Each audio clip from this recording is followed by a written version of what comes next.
Good evening and welcome. I'm Bob Pace. I'm your host on this podcast, How to Fight CPS and Stop Taking Our Children.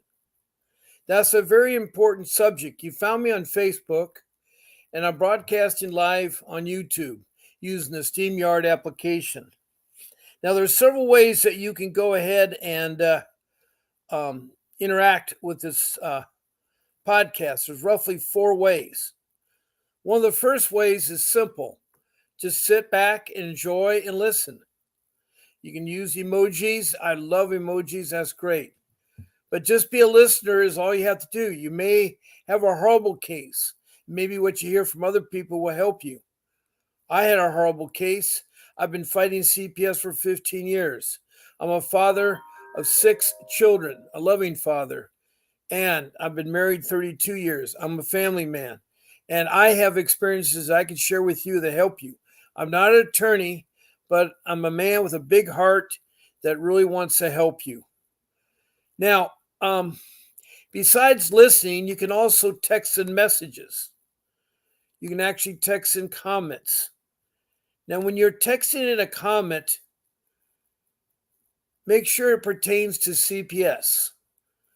That is the child protection system. Anything involving the child protection system, you can comment about.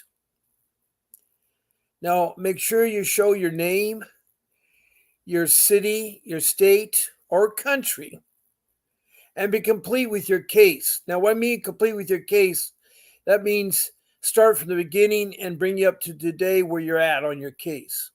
Start off with the makeup of your family, whether you're a husband, wife, a partnership, boyfriend, girlfriend, lovers, whatever you are.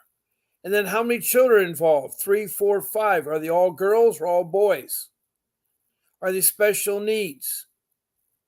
Also, are both spouses involved with the children? Or did one spouse dropped out? Or one spouse is a deadbeat spouse who wanted nothing to do with the child? So that really helps me in the beginning. Then you need to tell me how they were taken from you, how they were stolen from you, or trafficked into foster care. Did you give them up when they came to your home? Did you let them in? Did you go down and bring your children? How did they get taken from you? Were they in imminent danger? And then what were you accused of? Were you accused of neglect or abuse or both? And what were the details of neglect and abuse? Also, then what I wanted you to do is then finish off where you're at with your case. And that's all you have to do, be complete with it. So, commenting is another way. Now, a third way is that you may want to be a guest on the podcast. You may want to be a guest on the podcast. Now, to be a guest, you're going to do is you're going to contact our show producer. She works behind the scenes. She's a hard worker. She keeps me in line and she helps me with my podcasts. Now, all you have to do is pick one of my 14 shows. Yes, that's right. I'm on every day, twice a day. In the morning at 10 a.m. Pacific Standard Time, except Sunday I'm on at 8. And then again at nighttime at 7 p.m. for an hour, Pacific Standard Time. And it's Monday through Sunday. So all you tell her in an email to her is, I want to be a Bob Pace's Monday morning show, or I want to be on Bob's Wednesday show in the evening, or I want to be on Bob's Saturday show in the morning. That's all you have to tell her. She'll take care of the rest. And you email her at grace@vincentwdavis.com. grace@vincentwdavis.com. And she will gladly put you on the show and tell you how you're going to be a guest.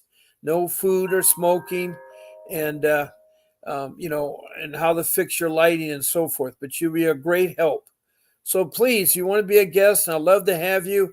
Just email grace@vincentwdavis.com. Now, the fourth thing there is that you can call in. And that's why I know my number was up earlier, but I put it last because now I can take phone calls because I'm on the last part of interacting. Sometimes I'll be in the first step and then people will call and then it gets interrupted. So now's a good time to call. Now, we have a new person on the show tonight. Name is Kid Spares. I'm 55, just discovered this, have been a social worker. Okay, I'm 55, discover this. Have been a social worker for 30 years and foster and adoptive parents. Okay, glad to welcome you aboard, kid. Um, Interested to see the problem people experience and contribute into from a different perspective, perhaps. Well, welcome. Oh, that's Kilt. I'm sorry. No, it's Kit. Am I not pronouncing Kit right? Kit? Okay. Faye, you're welcome here. Here is Faye from Richmond, Kentucky. Hello, everybody. Hope you had a blessed day. Yes, I did, Faye. Thank you for that. We have a social worker in the house. He's 55. This will be my second social worker from CPS. So I'm glad to have you, Kit. What part of the country are you from? Just discovered the channel. Well, I'm glad you discovered it. Thank you. I know the system needs help. Yes, that's right. My last social worker was Carol from Maryland. She had a clinical social degree and she was trained by Maryland for 6 months, she said. And she talked to us for 40 minutes. So hopefully, Kit, you can talk on this podcast. So we would love for you to tell how you do and how you do family reunification and how you protect not only the children, but how you work with the parents. Right now, it seems like I've been doing this for about 10 months now, and I've talked to over, all the 50 states, include Washington, D.C., and now about 14 countries. And it seems all I hear is negativity about CPS, the Child Protection System, and I too was once there. And the social workers that we're experiencing don't want to help up parents. They're not transparent. They are not accountable. They retaliate. They lie. They take children that aren't in intimate danger and they retaliate, which is a really horrible thing to hear about. Now, I had social workers that I found. There are 8 of them, all white, all white females, and they're from Prescott, Arizona. Now, in their town, they called the Department of Children Services DCS, and they decided one day to buy pink T-shirts, and on the pink T-shirts, they proudly display professional child kidnappers, and on the back, they put, "Do you know where your children are at?" And they paraded to walk this in front of Walmart and Costco and Target, the major department stores in Prescott.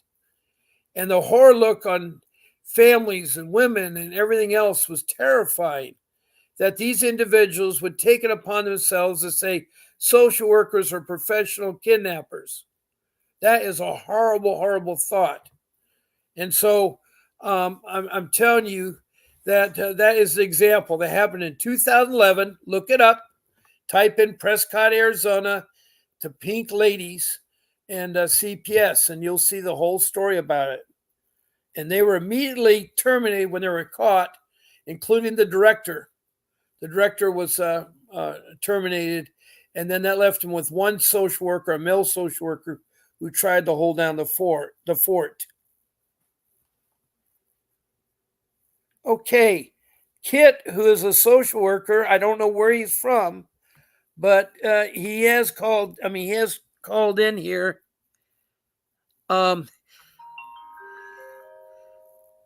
Oh, from Iowa. Thank you. Thank you. You're from Iowa. Okay, we've had a social worker from Maryland, and now we've had one from Iowa. Um,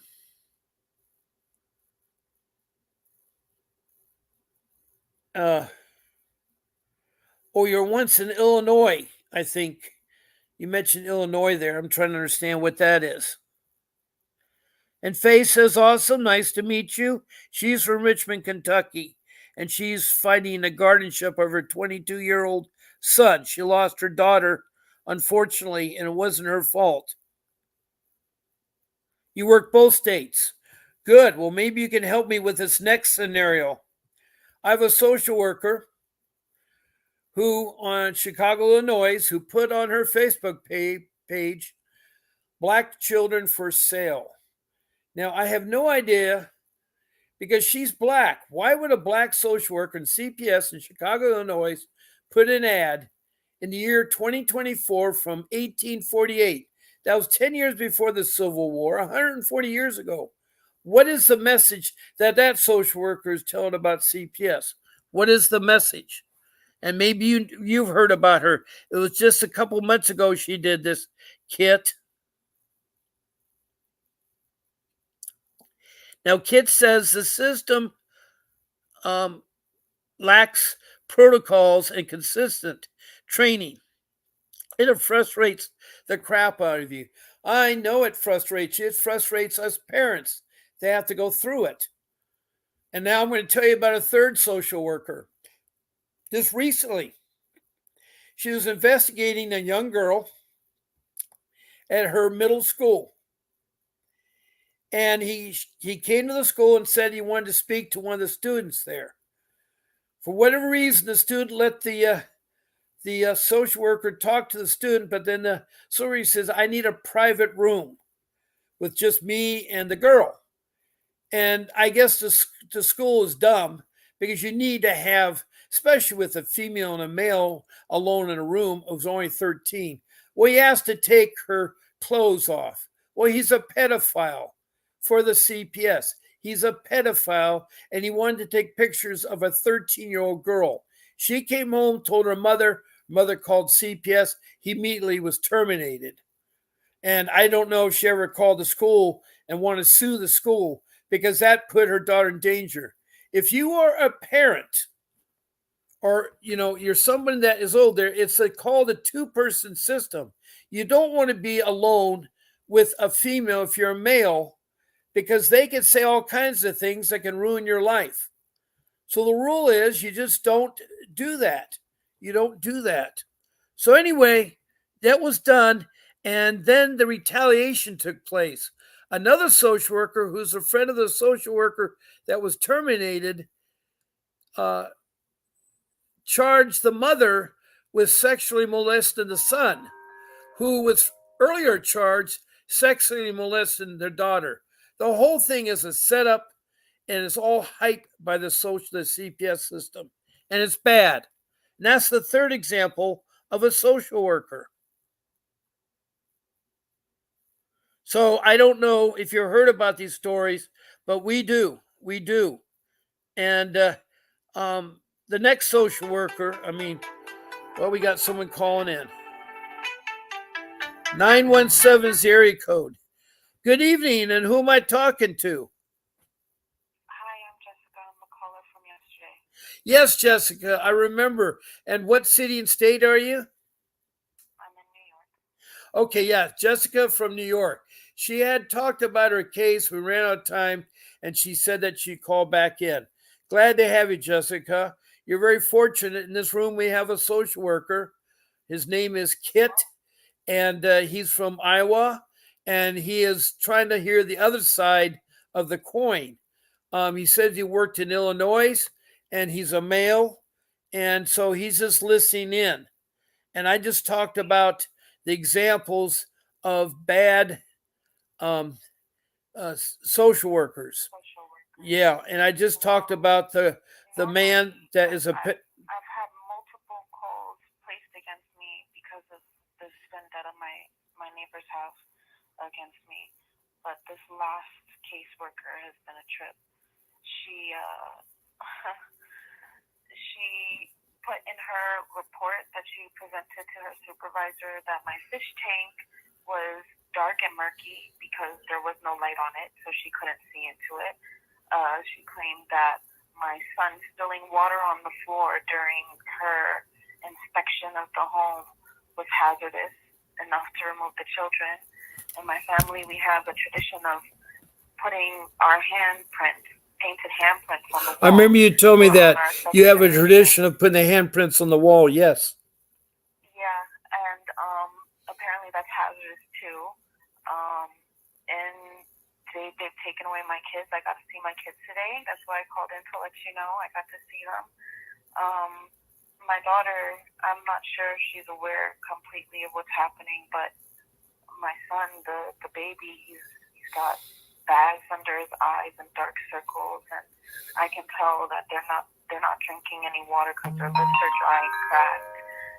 My daughter has a bruise. They were supposed to be evaluated by a nurse or a doctor. They have them in they call it Bellevue out here. It's usually where they take the people who are a little cuckoo on a train. That's where they have my kids. My daughter, she was at Bellevue, and nobody noticed that she was ill when they took her. She had a cough when they took her. So the caseworker had my children removed because she says that the house was in a deplorable state. It couldn't be tolerated. It was hazardous for the kids. She said there was no food, but there's food all over the house. She said that there was no clothes, but there's clothes everywhere. I give my kids 3 baths a day because it's summertime and it's hot, and she said that the children were dirty and unkempt. So, I mean, I could go on with this caseworker, but these are the reasons that she has put down, among other things. Like, she can't find anything about my kids in the system. She claimed that they didn't have any insurance. She said that they didn't have the doctor's office that they've been going to their whole entire life. They're not in the records at that doctor's office. Oh, I'll have to call you back. All right. Thank you, Jessica. Thank you. Okay, Jessica had someone at the front door. She's got an answer. Kit is asking, what was the reason for removal of the child given by the CPS? Which case are you talking about? Are you talking about Faye? Are you talking about Jessica or another case, Kit? What are you talking about? Faye says, in my state, social workers will call in to abuse hotline to open up new allegations on parents with open cases, and will send police to your house for welfare checks just to get it documented, and then use these things as evidence against you in court. We had 2 social workers in Kentucky arrested and sent to prison for this. Okay, Jessica's case. When she comes back, I'm trying to remember. Faye, do you remember Jessica, why her children were taken from her? She'll be right back. You have to understand, Kit, the parents that call in here talk fast, sometimes soft, it's hard to hear. But most of the time, most of the parents don't know what the allegations are. They go with the flow. They don't know their rights because they're not supposed to let children out of their home. They're not supposed to let social workers in their home. And the same thing goes for the police. So I'll ask Jessica when she comes back.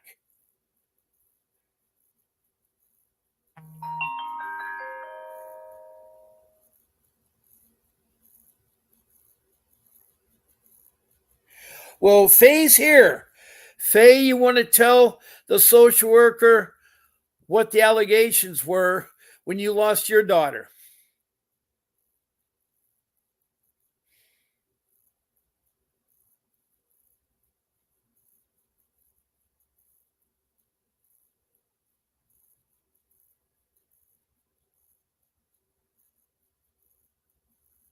Right.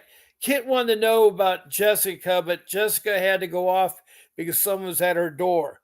So he's asking about your allegations that were against you when you lost your daughter. Now, Kit is from Iowa. He's also worked in Illinois too.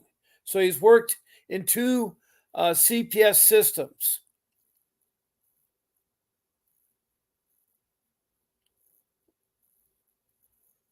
I know you can't see any of us. That's why I read everything out loud. Faye can't see either, so that's why I read everything out. Natalie says hi. She's from West Hollywood. Welcome, Natalie. Welcome. We have had an interesting start here. We had Jessica who called in from yesterday. She's from New York, and she was going over how they were doing a home inspection and talking about things. We also have from Des Moines, from Iowa and from Illinois, a social worker. His name is Kit uh, Spears, and he is a 55-year-old social worker, and he wanted to get the perspective from a different point of view. And Faye's been on talking about things too, and so that's who's all on here so far. That's who's on here so far. Now, okay, Faye was accused of neglect. She was accused of neglect with her child. No physical or emotional abuse. So that's what it is, Kit, there. Well, I'm glad no one bothered you today, Natalie. I know you have a strange neighborhood, West Hollywood, which is near Los Angeles, California. Natalie, we have a social worker in here. He's a 55-year-old man, and he is from Iowa and Illinois. He's done work in both states.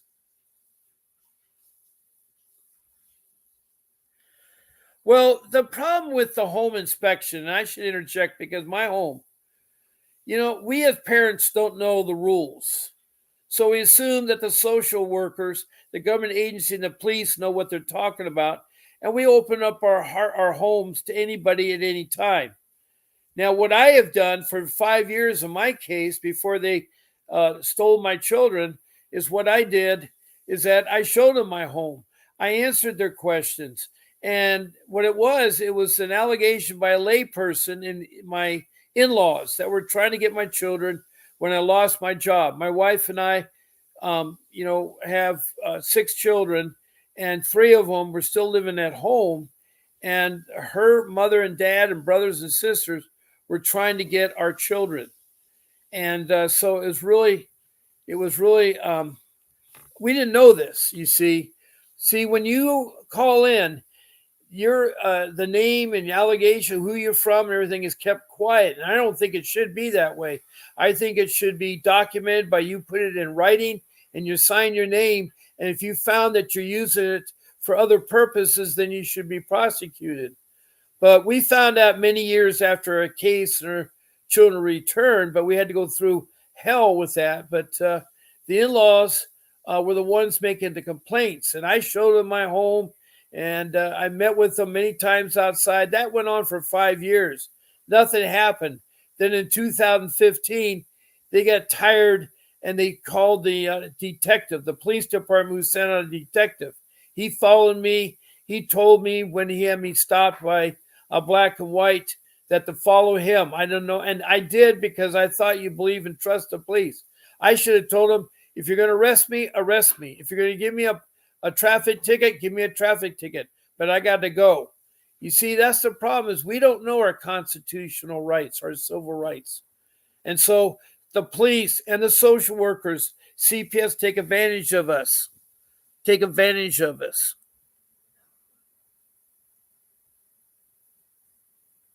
I know that professional people have to report child abuse and neglect and being neglected. They have to do it. It's by law. But the lay people sometimes use it for the alternative member. You can have a neighbor living next door to one another and you don't like his dog barking. So you call CPS and says, your neighbor has a child left alone outside in their yard. Well, they come and investigate him. He doesn't even have a child, but he goes through all kinds of hell. Or maybe the grass is overgrown or the vines are growing. Lay people are abusing the call-in because you see, when they make a call, unless you can tell me this different, Kit, is that when they get that call, you're automatically guilty. You're guilty until you're proven innocent. So the social worker believes you. and they'll do their utmost to traffic your children in there. And the reason we found out, and maybe you could tell me this is disapproval, is the money. It's an $80 billion business that CPS does. And our children in in Orange County, our children were being paid, not them, but the county was being paid by the state who got the money from the federal government, $20,000 per child. That's 3 children. They were getting $60,000 a month for keeping our children in captivity. And on top of that was wrong. I mean, it doesn't take that much money. They abused the money. Plus, my social worker that was investigating us was 23 years old, very little experience, no college degree, no training in social worker, no training in the CPS system. And on top of that, she talked about her bonuses and her incentives she got to buy her Gucci purses every week, to her BMW car, her makeup, her accessories. All that was being taken by the social worker. And she was more interested in the money part of things. She could care less about us. In fact, they got so bad in my case that when my wife's sister was trying to adopt our girl, our beautiful daughter, when the social worker was on the stand, she was cross-examined. And the question was by our attorney, Mr. Vincent Davis, by the way, was our attorney. He asked the social worker, was there any domestic violence? And she said, no, they're beautiful parents, no domestic violence. Well, Mr. Davis pulled out the police reports of many cases of domestic violence that my in-law, my wife's sister had with her husband. And she lied and she got caught being a lie. And then she decided to retaliate against us parents. That social worker, and this is now the 5th example, that social worker retaliated by telling our daughter at 12 years of age, that you're going to divorce your parents, you're going to change your name, you're going to seal your birth certificate, and you'll be adopted by foster care. Now, she's 22 now. She just turned 22 on July 9th. But she left her foster care family because they abused her. So I'm telling you, Kit, that social services are broken. And I'm glad you're in this room listening.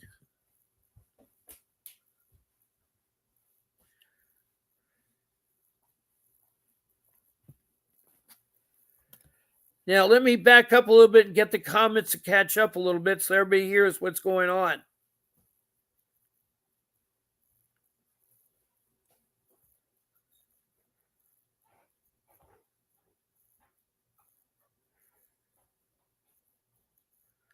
Well, Kit, you say this early on, that when you do your social work, it's only for extreme circumstances.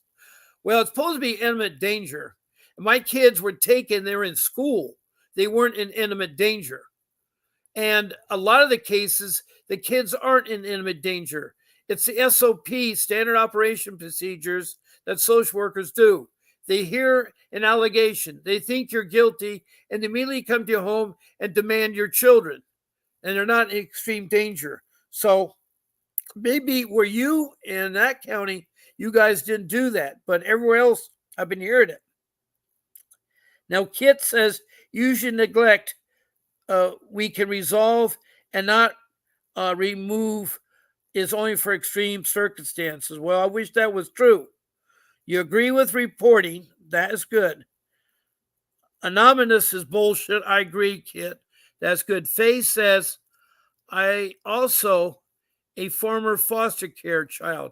Faye was in and out foster care 5 times in her early childhood life. She was abused, raped. I mean, there's so many things that she went through. It was awful. And then when she started having children, foster care had her on the books, and they went after her. And then Natalie is asking why they wanted kids. It's for the money, Natalie. It's the money. Kit, the social worker from Iowa, says, because we can't follow up with those concerns anyway. Well, I don't know what you mean by that, Kit. If I'm a social worker, I certainly would not do what the social workers are doing today. Natalie from West Hollywood says, yes, abusive system, true. They call they called for my grapevine. I don't know what the grapevine has to do with social services, Natalie, but that's okay.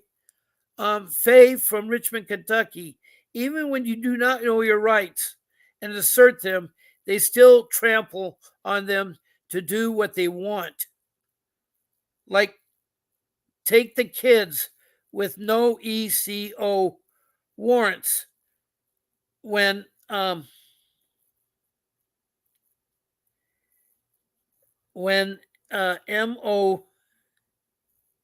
inconsistent or in urgent circumstances exist.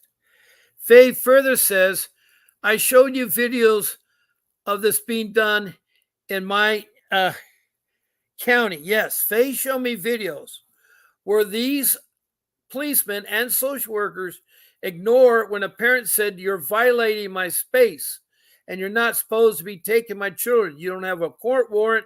They're not in imminent danger. And this just happened recently in Kentucky.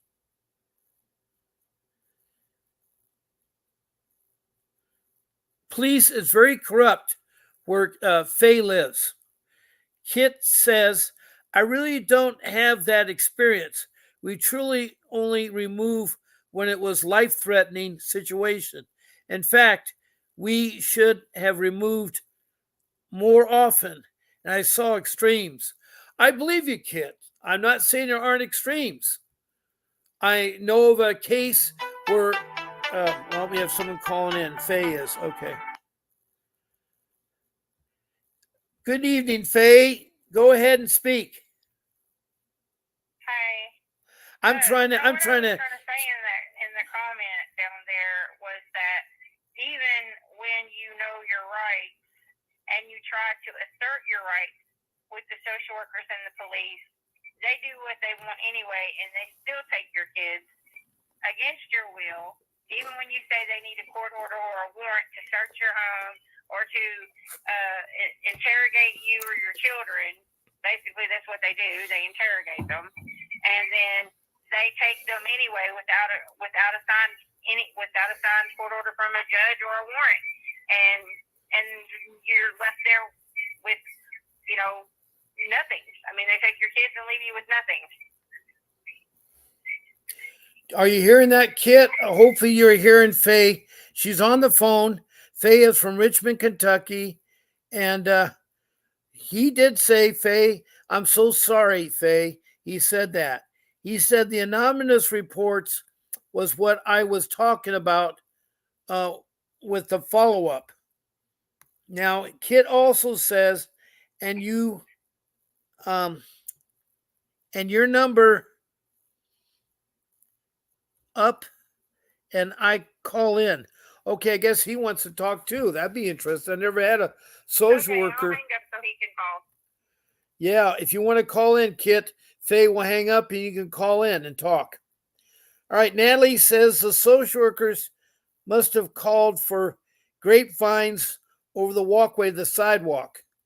I don't know why the social worker would be talking about that. I think it is a neighbor is calling on you because your grapes are hanging over their sidewalk. I think it's a thing there. Kit, my phone line's open. Let me put it back up. Let me put my phone number back up, Kit. Okay, my phone number's back up, Kit. You can call in. You can call in. And Natalie says they did the same thing to me and they took my kids. And Natalie says, I agree with Faye. Natalie, he's in the room. He's in the room as Kit SPEITS.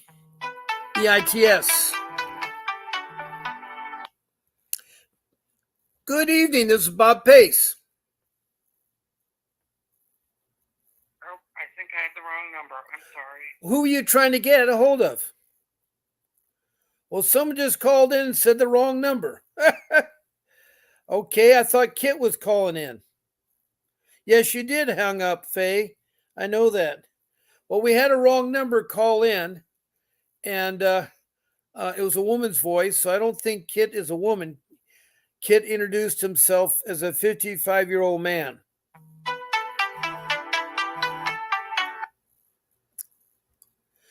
Good evening. This is Bob Pace. Hi, Bob. It's Kit Spears. Oh, glad to meet you, Kit Spears. Thank you so much for calling in. And just for the record, I'm a female, not a male, but it's okay.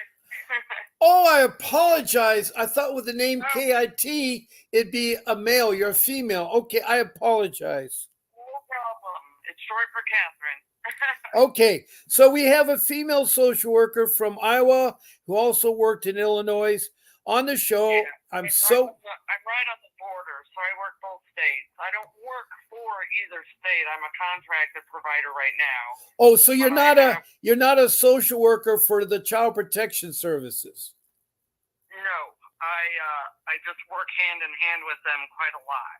So what are you like an independent contractor, a third party contractor?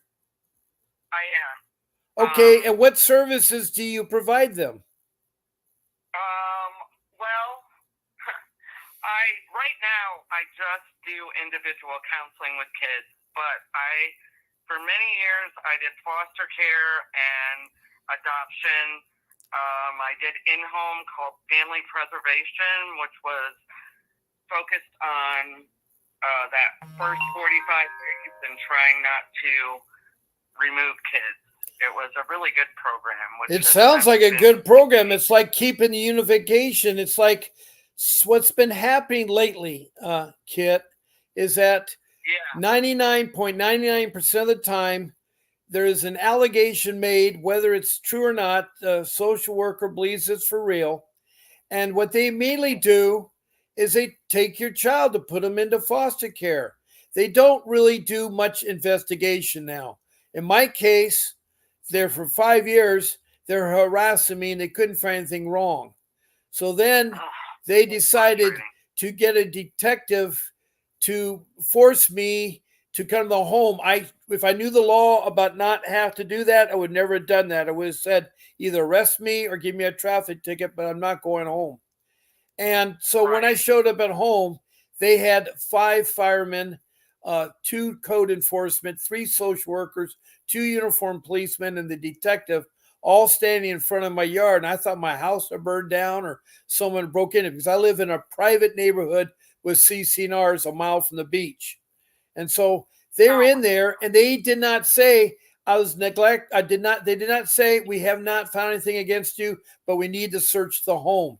And I did not know the law. That's why they made that law. You cannot have people that just want to search to find something. And that's what they were doing. That's what they're doing. They were fishing. No, there was no reason at all. There were reasons. They're made by my late people, my in-laws, that were saying like we weren't feeding our kids, we weren't putting clothes on them, they weren't going to school. And every time they met with me, I showed them their room, I showed them the home. The refrigerator was full, there was meals being prepared. They were heavily in Boy Scouts and Girl Scouts, AYSO soccer. They showed them their grade reports, showed them how we went to parent meetings and all their activity at schools. And, it was ludicrous. Everything they showed me, I backed up. But what they were doing is that somehow they thought the detective could find something, or the fireman could find something, or code enforcement could find something. They were fishing. They were fishing. And they were violating my civil rights. And I was so naive and stupid, I let them in. And so during the process, they came to the conclusion that we're going to charge with neglect. And the neglect came because my parents recently had died. So I had a lot of their belongings of 55 years from their big 3,000 square foot home in my home. And I had stacked them only in the living room area on boxes, 3 boxes high, and chairs on top of chairs, but they weren't in the travel ways. They weren't in the kids' bedrooms. They weren't in the kids' bathroom. Each kid had a bathroom. Each kid had a bedroom. There's a family room, and there was a dining room and a kitchen eating area. There was 3 eating areas they could have eaten in with no problem. How old were the kids? Oh, the kids were 9, 12, and 15. Oh, for God's sake. And that was a problem? Well, here's the problem that I think is what happened. Is that for 5 years, I would meet with them outside. And I did show them a couple times the house, but I said it's ridiculous. I don't need to show it. And they didn't like that. They didn't like meeting outside of the car trunk. They had to follow up with every report. They didn't tell me, oh, it's your in-laws calling. That's who's calling. They didn't tell me who was calling. That I don't believe in any kind of secrecy, because then if the other party is so concerned that they're making a report, then they need to back that up so that whoever's investigating, and I've been really involved in lots of investigations, in order to be able to follow up with whatever that person was so concerned about. And I don't assume, believe me, that especially when there's a custody situation, that I don't assume that the report being made is valid, number one. And you have to have, and if somebody does it anonymously, either they leave their name, but they won't let DHS or whatever, CPS, they won't let them divulge who they are, then really how concerned are you? It is the money thing, Kit. I don't know how much that the Iowa County pays. I mean, the Iowa State pays its county groups in Iowa per child, but in Orange County, California, it's $20,000 per child per month that they get from the state of California. Is that what they pay, like a contracting agency? No. How it works is the money is given to each of the states. It's an $80 billion money-making thing that they do. And so every state... And they divide that up over several layers. Well, not only that, there's also bonuses and incentives for the social workers. Now, the social worker that I did talk to, she was from Maryland, and she said that supposedly they don't do that thing. But there are over 500 people I've talked to. I've talked to people like remotely, like the Rosebud Reservations, where the Lakota Sioux tribe reservation is, and they have a terrible time. It's story after story. Not only Faye will tell you about Kentucky. I know. I do a lot of reading. I do a lot of research, and I try to talk to the other side as often as I can, because I've been hired as an expert witness to go against CPS on a number of occasions. I will admit it. I have to work hand in hand with them, but I'm not going to lie. Well, I don't know. I'm glad you have integrity, but 99.99% of social workers do lie. I have met many, and I will tell you that, I'll go out on a limb and say more lie than don't. And more than 50% lie. Yeah, well, it is. I'm going to tell you that they do, and a lot of times it's because, and this is not a good reason, I'm not defending them.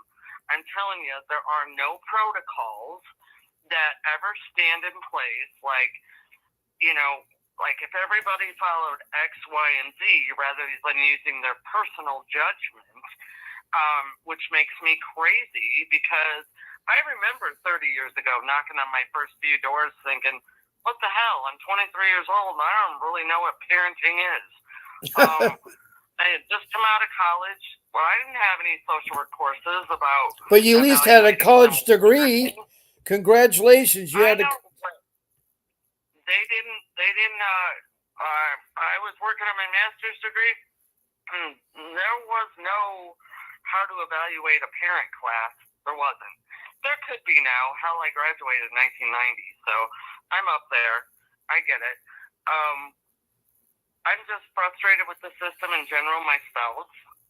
And I do think that people need to have, we have a judge here, a juvenile court judge that was just excellent. And he was there for 20 years and he has written his own, I helped consult with it, his own set of protocol that he wanted the social workers to follow. So when they recommended removal, he would have an idea of what they were basing it on other than personal judgment. Do you know what I'm saying? Yes. Yes, I do. And that should be statewide, federal. I mean, it should just be nationwide. I mean, there's just way too much room for, and I have no problem with interviewing. If you're going to interview kids, number one, there should be two people in the room. But number two, put a body camera on them. You know, the kid doesn't have to see or feel like, I mean, help kids feel safe and help them feel whatever makes them comfortable. But I have no problems with, like, police wear a body camera. Well, we've had two incidents. I don't know if you heard about the two incidents, but there was a black man in the Air Force, 23 years old, in Gainesville, Florida, that was shot point blank when he answered the door to a sheriff. Now that sheriff was removed in a week. Then just recently, a black lady was in her kitchen and these two cops were in her place, and she was shot 3 times in the face. And of course, the cop was immediately fired, and he's now been charged with 1 count of murder. And you know what's so damn frustrating is the week prior to him shooting her in the face 3 times, he would have been given more credibility because he was a cop, or because you're a social worker, or because of your status, rather than because you tell the truth and have integrity. And I'm not here to totally bash the system. There are some of us within the system that work so hard. Well, I know you do for such little money. I'm not trying to bash the social worker, but it's hard. But I know the other side of it. My son, we adopted him in 1998 when he was 4 years old. He had been in foster care 11 times. There's no reason a 4-year-old could ever be placed 11 times. Well, Faye was in it 5 times. Faye was in it 5 times from Richmond, Kentucky. That's obscene and not okay, because each time you do that to a kid, it ruins their attachments and their ability to trust people. And I'm so sorry, Faye. I don't know enough about your case, but he told me some of your history, and I'm just so sorry because you've lived it, and now you're still living it. It's living it out because she's got a 22-year-old son, and she's had a terrible time doing the guardianship of her son. The police have gone overboard on her. This is the problem. She's in what's called Madison County in Kentucky. Now, the governor wants to be the vice president, the Democratic vice president, but he's missed the whole point. He's blaming it on something totally different. But just recently, 2 police officers have been arrested in Maryland County and charged. I think they're intoxicated, but I think what goes around comes around, and maybe they're being, axed. But it's really a hard thing. Just one second. I forgot to plug in my power. Hold on 1 second, Kit. Hold on.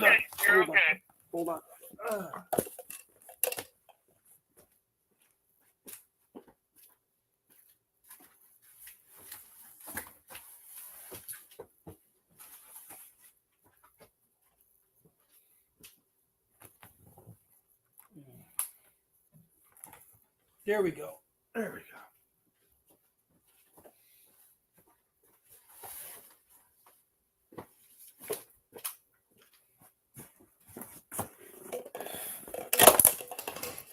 I was plugged in, but I forgot to turn my power switch on. All right, you okay? Yep. Now let me catch up with Faye. Okay, hang on 1 second. I gotta ask you a quick question, and then you catch up with Faye, okay? Okay, I'm just going to read her comments on the screen. Go ahead. Okay. Okay, go ahead, Jim. Go ahead. Yeah, I'm just going to catch up with her comments. Faye made a bunch of them.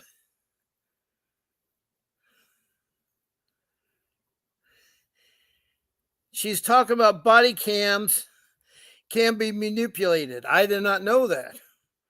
They just turn them on or go back and remove footage they don't want seen. Now, if they're going to wear body cams, they need to be the kind that cannot be turned off and that their shifts end and not able to manipulate them. Okay. And I so, agree with her. yeah. And then it says, I'm Mike, not very technologically smart, so yeah. I'm just looking for a way to have some better accountability. That's all. Yeah. Now, Natalie says, my kids don't know their mother or their brother. I'm trying to get my kids back. That's Natalie of West Hollywood, California. Then Faye of Richmond, Kentucky says, 30 plus years I've been fighting for my life, I'm so sorry. my reputation, and my children. She's fought 30 years for survival, her life, her reputation, and her children. Faye's been fighting. And Faye says the same social workers. Yeah. I don't know if that's ever okay, but I'd help any way I can. Well, you are by talking to us tonight, because I usually don't hear from anybody with social work. I always hear from the parents. So I'm glad to have you as our guest tonight. That's really nice that you called in. Now, these social workers lie on the parents because it's a power and control thing, what Faye says. A power and control things. It's also a cover your ass thing. Yeah. And I'm not going to deny that. So if you're thinking I will, I won't. I don't deny that. I do know there are those of us within the system that have integrity, that worked incredibly hard to make sure we stayed up to date. Can I ask you one thing, and that is, when you were involved in your situation, it was a custody battle. One of the problems I'm having... Mine wasn't a custody battle. Mine was not a custody battle.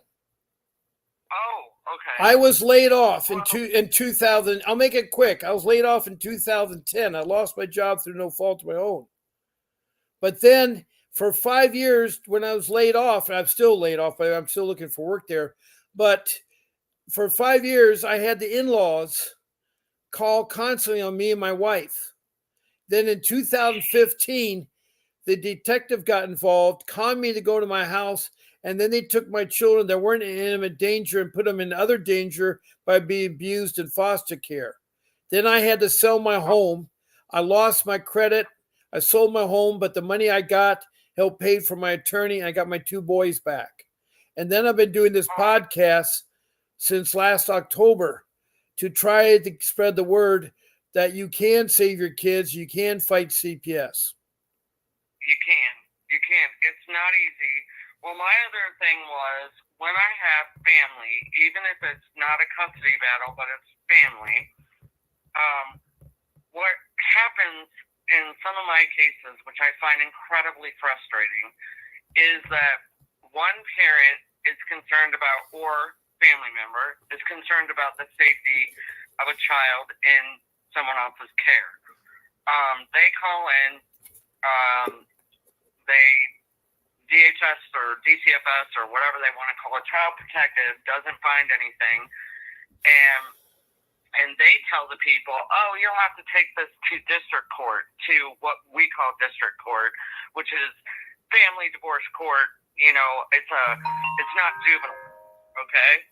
So then they get to that court hearing after hiring a $5,000 lawyer with, you know, that's the retainer. They get there and the judge says, oh, well, if CPS wasn't concerned, I'm not concerned.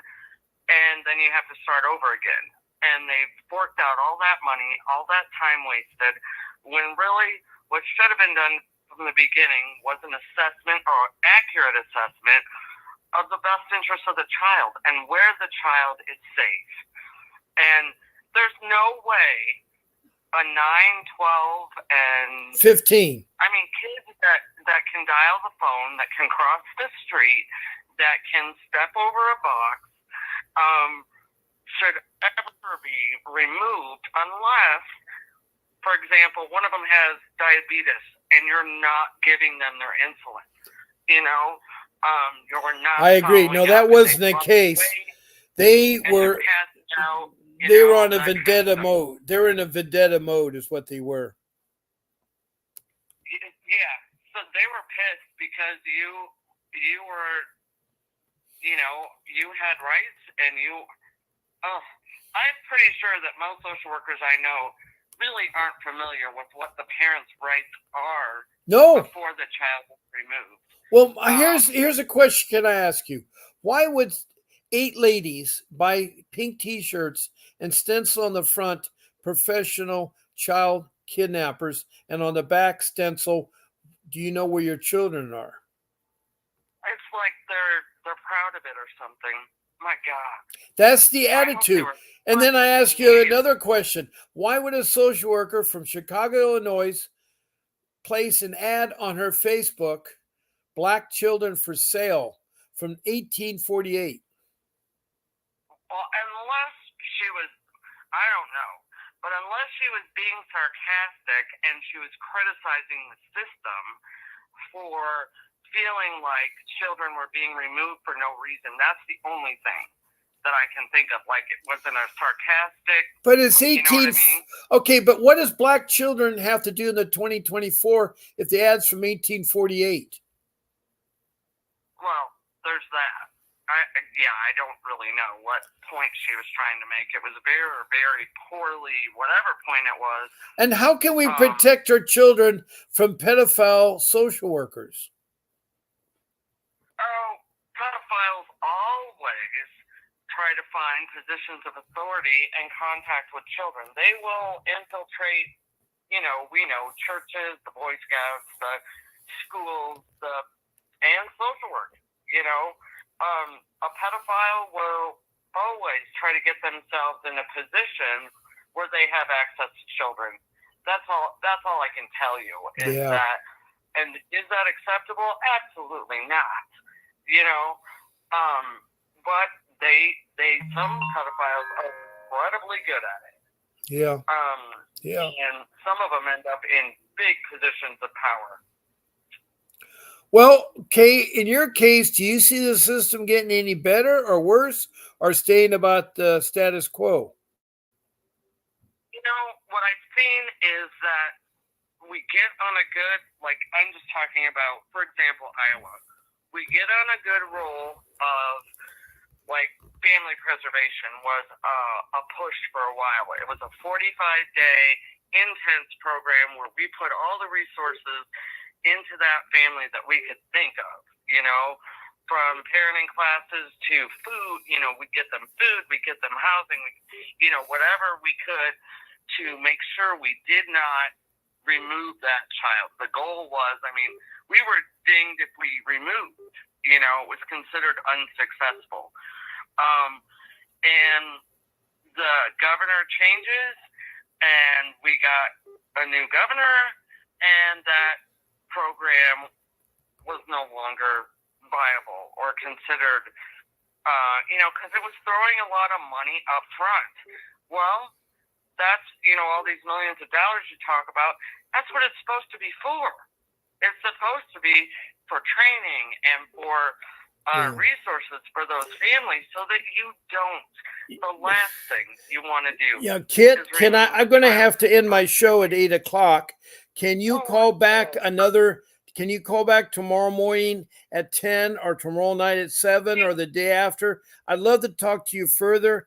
I think I'm very happy to have Kit, who worked in the social worker there from Iowa here. Faye, your last remarks, you were saying She fought 4 years, was made to choose between my kids, given one black but not the other. I'm fit to raise an authentic child, but not the baby. The foster care adopted many years. They took her baby, is what they did. My kids was given 3 consecutive felons, and substantious child schools there. Yeah, she's on Facebook. Faye's on Facebook, so you can find her. I'm happy to give her any insight I can. Yeah, right. You know, I know it's not. And she makes, but it's, you know. and they make the parents pay for it all. In my state, that parents pay for all the services in the state of Kentucky. Well, thank you for calling in, Kit. Thank you, Faye, for talking tonight. I didn't mean to take over your show. You didn't take it over. You were with her. Thank you, Natalie from West Hollywood. And I have Kay then from there. Now, there's another person that's trying to call in. I can only take one call at the moment. So as soon as I hang up here with Kay, Kit there. So good night. God bless you all. And this is Bob Pace signing off.